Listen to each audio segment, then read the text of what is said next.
ধৰ্মপ্ৰাণ ৰাইজ, অশ্বত্থামাৰ শিৰোমণি কটা এই অংশটি দ্বিতীয় অংশটি প্ৰথম অংশটি ইতিমধ্যে মই আপোনালোকলৈ আগবঢ়াই দিছোঁ। এইটো দ্বিতীয় অংশ।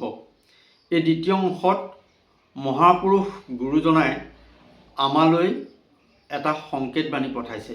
এইখিনি কেনেকৈ আপোনালোকে লৈ মই পঢ়ি শুনাই দিছোঁ, আপোনালোকে শুনিবচোন। তাৰ অৰ্থটো আপোনালোকে নিজে উলিয়াই ল'ব দেই। ছবি ভাগৱতৰ কথাৰে শুনা সামাজিক জন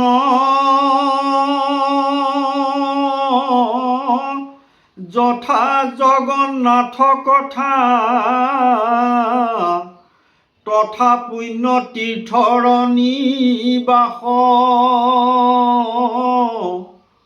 সেই নিৰ্গুণ স্থান তৈতে সিজে যজ্ঞদান হৰিহুন্ত তথাতে প্ৰকাশ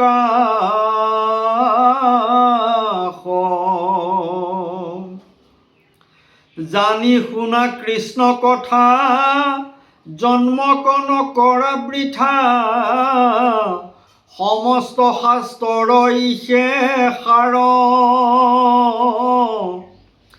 কৃষ্ণ কথা পৰি হৰি ফুৰে আন কৰ্ম কৰি সিটো চিন্তে আপোনাৰ মাৰ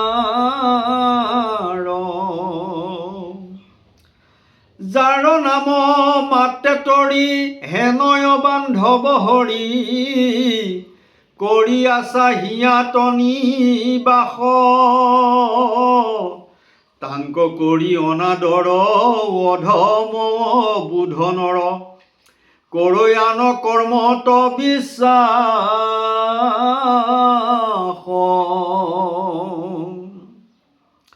শনিয়াত মাৰৈ গান্থি পিন্ধৈ গলে কাছ কান্থি কোচতে আচন্তে হে মহাৰ হাতৰ অমৃত তেজী মৰৈ যেন বিষভুঞ্জী ভৈল সেহি পতন্তৰ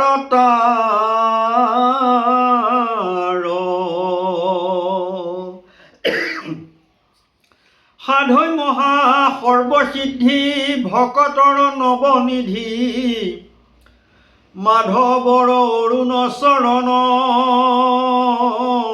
শৰণলৈ উকতাত নিতে হৈ আয়ুপাত যদ্যপিও নেদেখা মৰণ আন যত সবে ধান্ধা নামক গলত বান্ধা মৰণ সম্বল হৰি নাম নমৰা বিষয় ভুলে কৃষ্ণৰ কিং কৰে বোলে ঘোষিও সদায় ৰাম ৰাম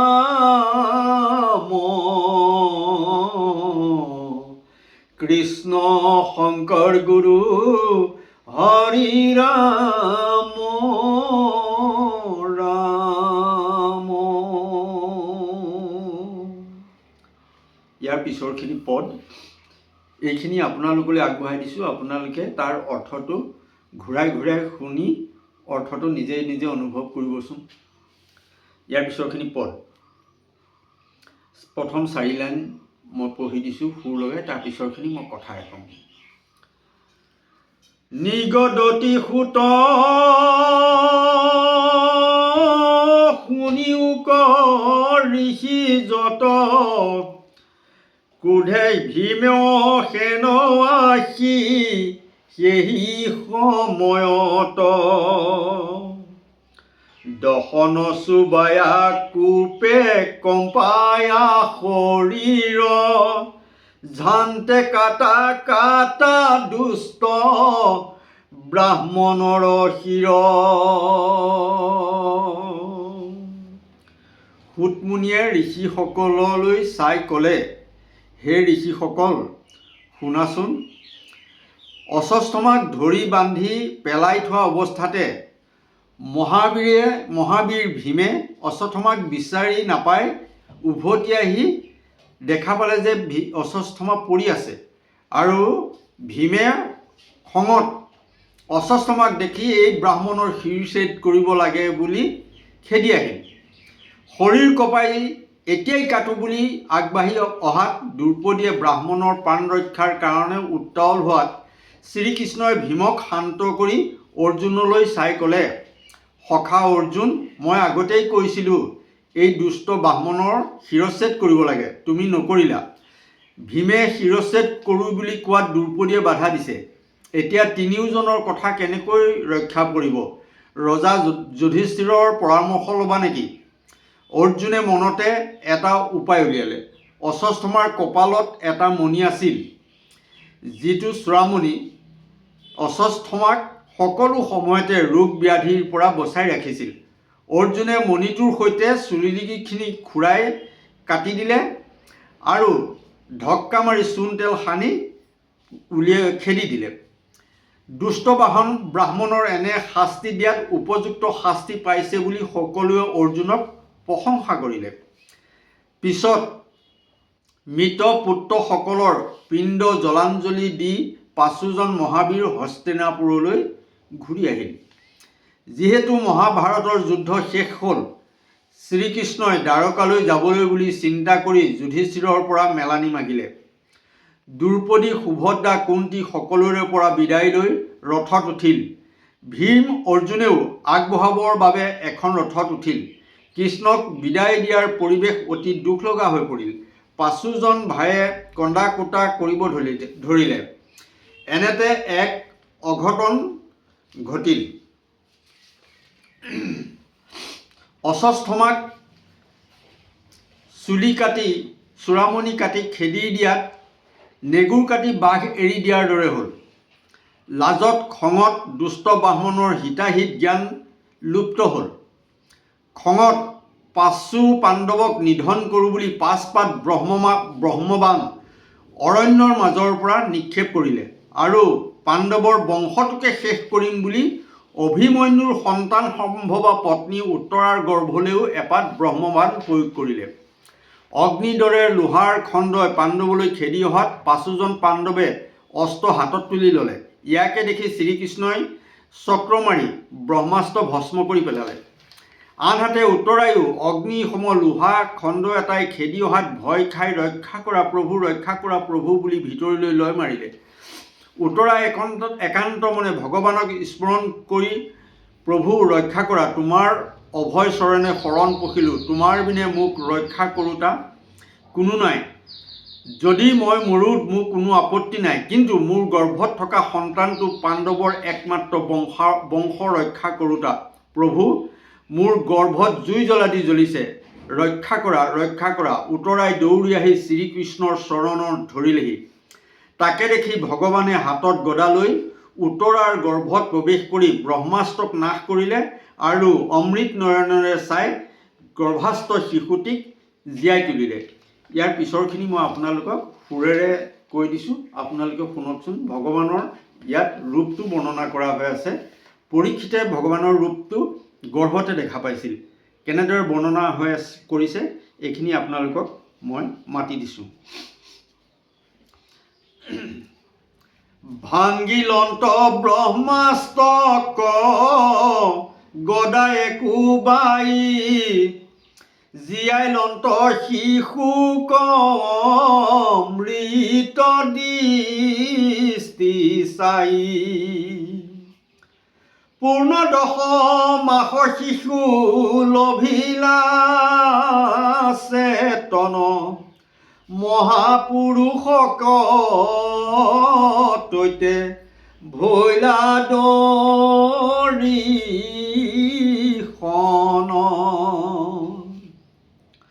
অঙ্গুষ্ঠ প্ৰমাণ তনু মহাসুকুমাৰ, শ্যামতনু পীত বস্তে আতি জাতিস্কাৰ। তৰিত জৰিত যেন নৱখন খণ্ড, মকৰ কুণ্ডল কান্তি প্ৰকাশিত গণ্ড। কণ্ঠত কৌস্তভমণি যেন নৱসূৰ্য অজানুলম্বিত মহাচাৰু চাৰি ভুজ শংখ চক্ৰ গদা পদ্ম আছে চাৰি হাতে ৰত্নৰ কিৰীটি চিকি মিকি কৰে মাথে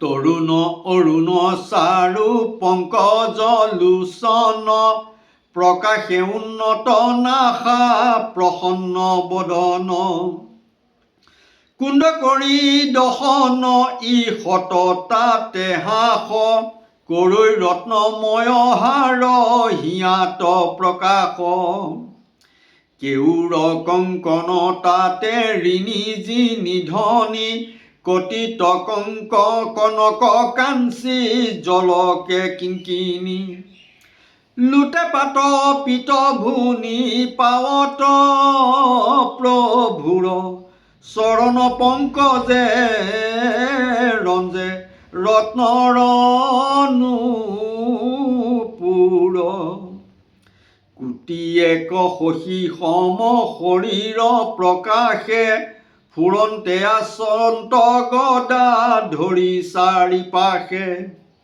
গদায়ে অস্তৰ যেন তেজ নিবাৰণতে আছে দেখে ঈশ্বৰক শিশু আপোনাৰ কাছে দেখন্ত অমৃত সিঞ্চে যেন শৰীৰত কোন ইটো বুলি শিশু গুণন্ত মনত আছিলন্ত কটুখন চাই নেত্ৰ ভৰি ভৈল অন্তৰ্ধান পাছে আগতে শ্ৰীহৰি শিশু জীৱে জানি সতী ভৈলা ভয়হীন গৈল গৃহে মাধৱক কৰি প্ৰদক্ষিণ